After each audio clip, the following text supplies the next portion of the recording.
zamanlar sevdiğin, aşkı bildiğin günler oldu mu?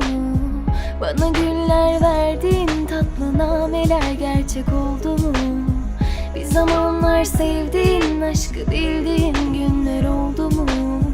Bana güller verdiğin tatlı nameler mevsim oldu mu?